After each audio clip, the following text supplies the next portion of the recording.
Hey guys, it's Dan from ShastaBubba Adventures, and I'm out here in middle of April. Just couldn't wait to get out and do some backpacking as soon as possible.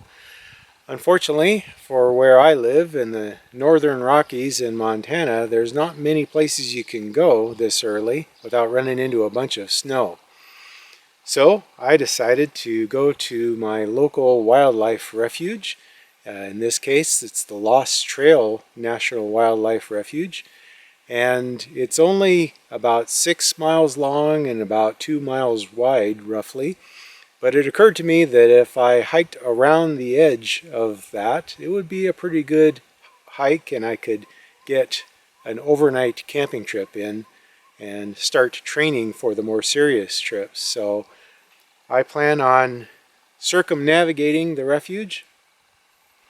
And although it's not allowed to camp on the refuge, this particular one is surrounded by state land and some privately held land by a huge logging company that has a nature conservancy agreement, and it's allowed to camp on any of that property. So all I have to do is step off the edge of the refuge and I'll be able to camp. So looking forward to this. It's a beautiful sunny blue sky day, and I can hear the geese honking like crazy down on the lake there. So pretty excited about this. Let's get going.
One of the things I love about hiking around this refuge is all the old roads and wondering about the history.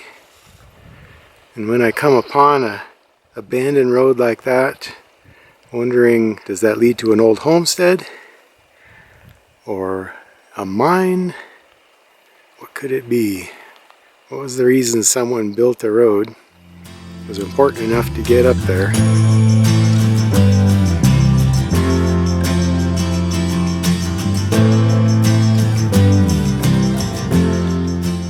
I had to road walk for about 3 miles, which wasn't too bad. I didn't encounter a single vehicle on it, and it was a pretty pleasant hike through the forested hills, and I got to see a section that I hadn't seen before of the refuge. But then I was able to take off cross country again in the open ground, find a way through the trees. And it was only a little while before I was able to pick up some old roads again.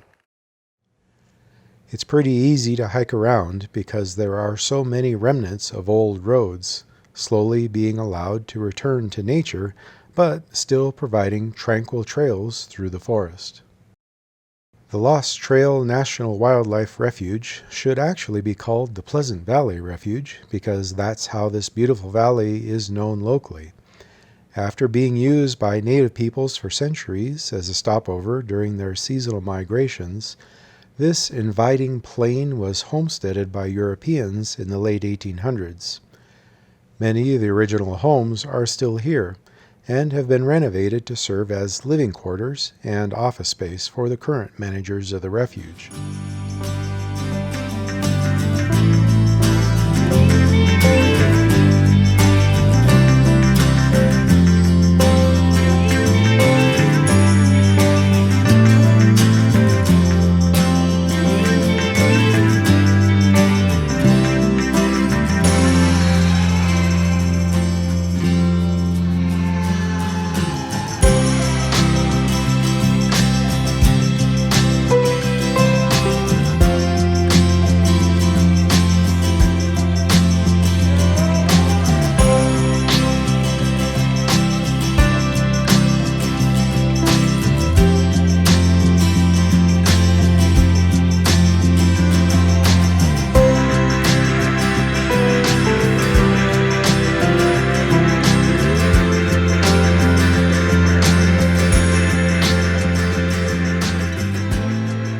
water was getting to be a problem.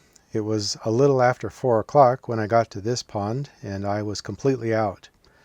I had planned to fill up when I crossed a little stream under the main road, but that was dry already.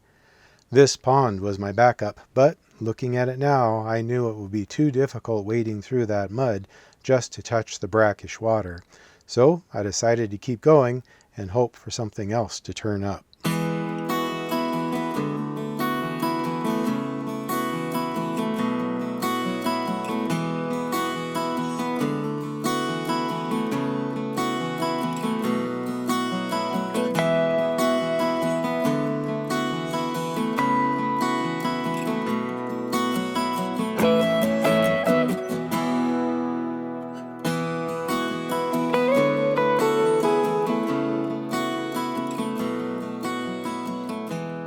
The really frustrating thing is that the lake is just right over there.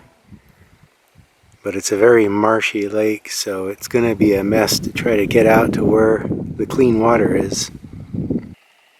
Well, I've been running very low on water, so I decided to avail myself of this gully water, which is looking lovely, as you can see. All kinds of gunk in it. So the first thing I'm going to do is filter it through my handy red bandana.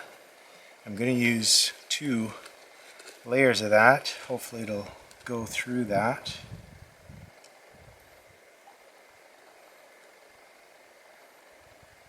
And the answer is no, it won't go through 2 layers. I have to try 1 layer.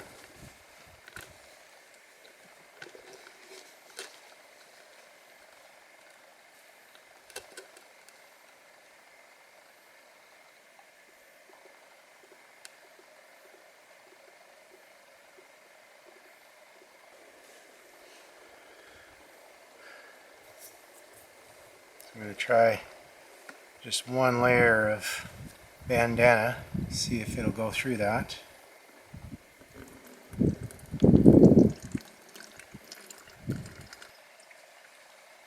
Looks the same. Well, it might be getting out some floaties.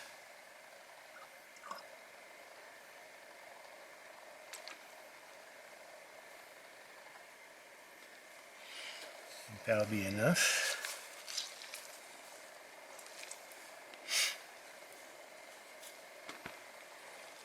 Now I can treat it.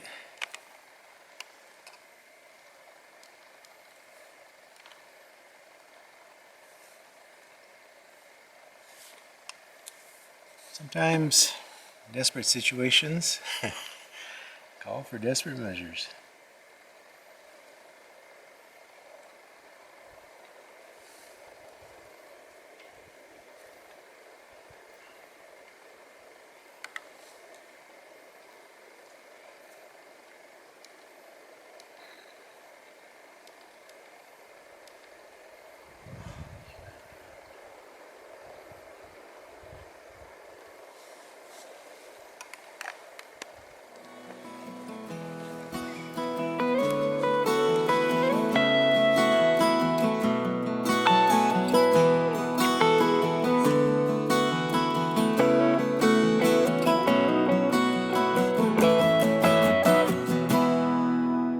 Well, my stereo pen just quit working on me, and I'm sure that the batteries are good because I actually tested it before I left home this time, learned from my past mistakes. So I'm thinking it's just that it's too cloudy, and that's why it's saying that it won't go through it. So luckily I still had some aqua tabs with me, so I've treated it, and here goes.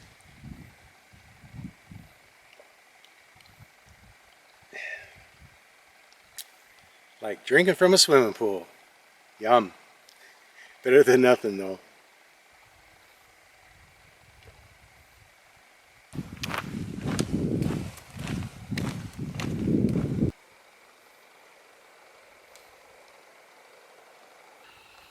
I finally scored some decent water in this little pond here. I had to chase some ducks away to get it. but it doesn't look too bad.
Well, it's getting pretty dark, and I just got my shelter set up.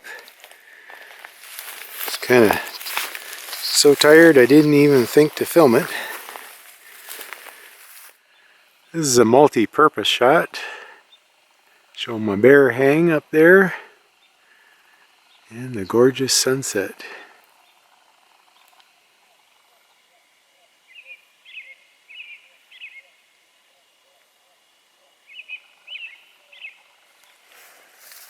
Got down to 20 degrees last night.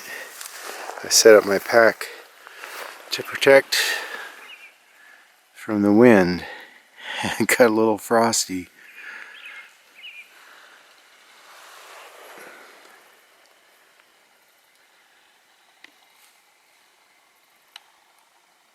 Hopefully it'll warm up pretty soon.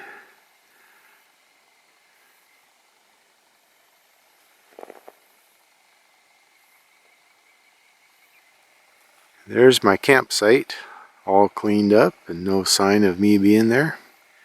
Incidentally, you're not allowed to camp overnight on the refuge, so that fence line there is the edge of the refuge. All I had to do was just take a couple of steps on the other side of the border, and I'm okay for camping. Well, it's so cold this morning, I decided to start out with wearing all of my night clothes, even my puffy and down pants, figuring I'll just hike a half an hour till I warm up enough to get into regular hiking clothes, and gonna wait till then to eat something too.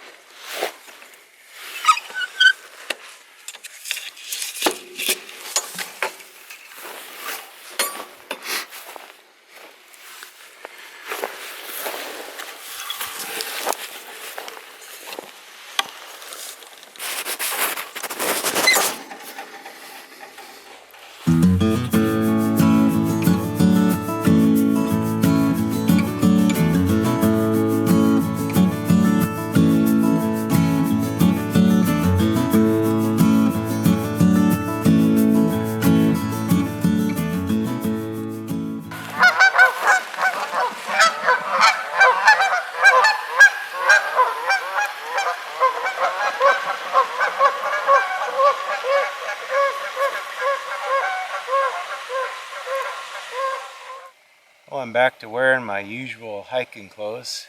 That feels pretty good.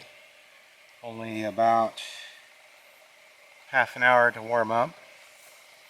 Interesting side note is that one water bottle I had inside the tent with me, and it's about half ice. The other one was just outside the tent, and that's a solid block of ice. So in case you doubt that that thin material can make any difference in your temperature, there's some good evidence.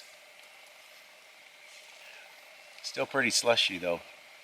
Well, yesterday I planned on hiking about 16 miles. I didn't know exactly how far it would take to go all the way around the refuge, and ended up doing a solid 20-mile day. So that was jumping into the deep end a little more than I expected for the first hike of the year, but all went just fine.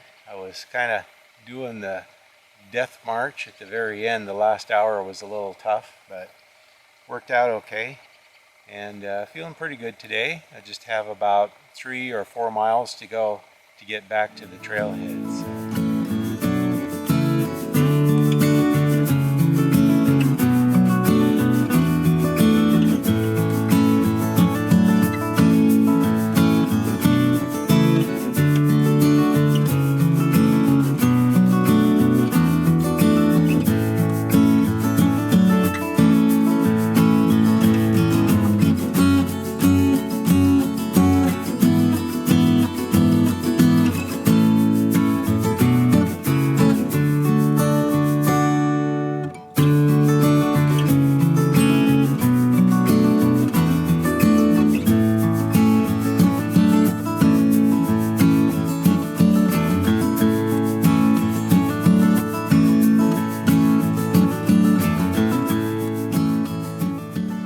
Actually didn't make this video with the intention of encouraging everyone to flock to this particular refuge, but instead just to encourage you to explore places that are close to where you live.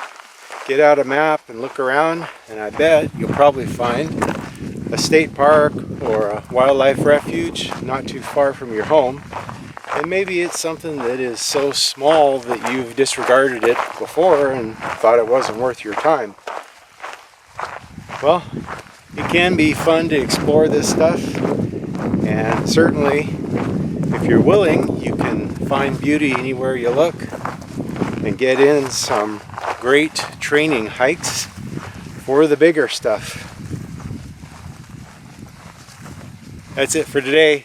Thanks for watching. Take care. I'll see you next time.